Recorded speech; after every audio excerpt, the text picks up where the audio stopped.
தொடர்ச்சியாக நம்முடைய தொலைபேசி வாயிலாக அரசியல் விமர்சகர் பொன்ராஜ் இணைந்திருக்கிறார். வணக்கம் சார். அதிமுகவினுடைய KP முனுசாமி அரசியல் ரீதியாக சுயநலத்துடன் மத்திய அரசு விஜய்க்கு ஒய் பிரிவு பாதுகாப்பு வழங்கி இருக்கிறது அப்படின்னு தெரிவித்திருக்கிறார். இது எப்படி எடுத்துக்கொள்ளலாம்? அது உள்துறை அமைச்சகம் தானாக ஒரு ஒய் பிரிவு பாதுகாப்பு வழங்குகிறது என்று சொன்னால் அதற்கு அரசியல் பின்புலம் இல்லாமல் வழங்கக்கூடிய வரலாறு பிஜேபிக்கு கிடையாது. நீங்க அண்ணாமலைக்கு இதுல செக்யூரிட்டி கொடுத்தாங்க. இப்ப நடிகர் திரு விஜய் அவர்களுக்கு இந்த ஒய் பிளஸ் கொடுத்திருப்பதற்கு காரணம் பின்புலத்தில் பிஜேபி தங்கள் பக்கம் இழுப்பதற்கோ இல்ல பிஜேபி ஆதரவு அவருக்கு இருக்கிறது என்பதை வெளிப்படையாக காண்பிப்பதற்கோ தான் அது இருக்கும் என்றுதான் நான் கருதுறேன். ஏன்னா விஜயகாந்துக்கு கொடுக்காத ஒய்பிரிவு, கமலஹாசனுக்கு கிடைக்காத ஒய்பிரிவு விஜய்க்கு மட்டும் கொடுக்க வேண்டிய அவசியம் என்ன வந்திருக்கிறது?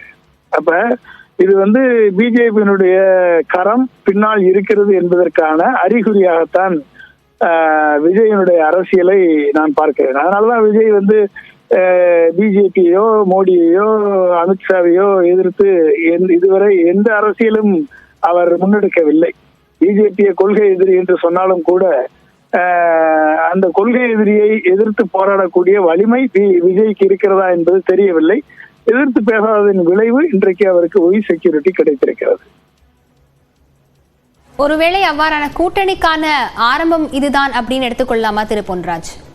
இது கூட்டணி வரும் என்று நான் நினைக்கவில்லை. இது போஸ்ட் போல் அலையன்ஸ், அதாவது எலெக்ஷனுக்கு பிந்திய ஒரு ஒரு சூழலை உருவாக்குவதற்கான அடிப்படை ஆதாரம் இது. நான் ஏற்கனவே ப்ரெடிக்ட் பண்றது என்னன்னா, மகாராஷ்டிராவில் என்ன நடந்ததோ, ஹரியானாவில் என்ன நடந்ததோ, எப்படி இவிஎம்ஐ வைத்து மேனிப்புலேட் பண்ணாங்களோ அதே மாதிரியான ஒரு மேனிப்புலேஷன் தமிழகத்துல இவர்கள் தனித்தனியாக நிற்பார்கள். தேர்தலுக்கு பிந்திய அளவில் இந்த 3 கட்சிகளும் சேர்ந்தால் 120க்கு மேல வரும்.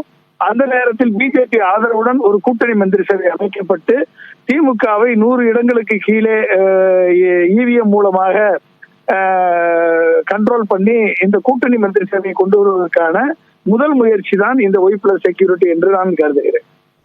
இணைப்பிலிருந்து கருத்துக்களை பகிர்ந்து கொண்டமைக்கு நன்றி திரு பொன்ராஜ். தொடர்ச்சியாக செய்தியாளர் சுசித்ரா இணைந்திருக்கிறார். சுசித்ரா, பொதுவாக ஒய் பிரிவு பாதுகாப்பு அப்படிங்கிறது மத்திய அரசு யாருக்கெல்லாம் வழங்கும், யாரெல்லாம் விண்ணப்பிக்கலாம்?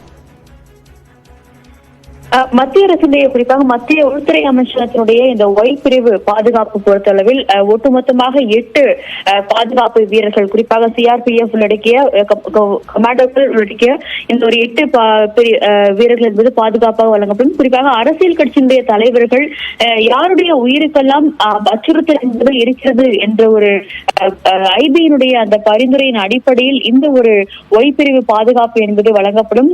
அரசியல் தலைவர்கள் மட்டுமல்லாமல் முக்கிய பிரபலங்களுக்கும் இந்த பாதுகாப்பு என்பது வழங்கப்படுவது வழக்கமாக இருந்தாலும் அவருடைய கோரிக்கையை மட்டும் மத்திய உள்துறை அமைச்சகம் என்பது இந்த பாதுகாப்பை வழங்கும் பொழுது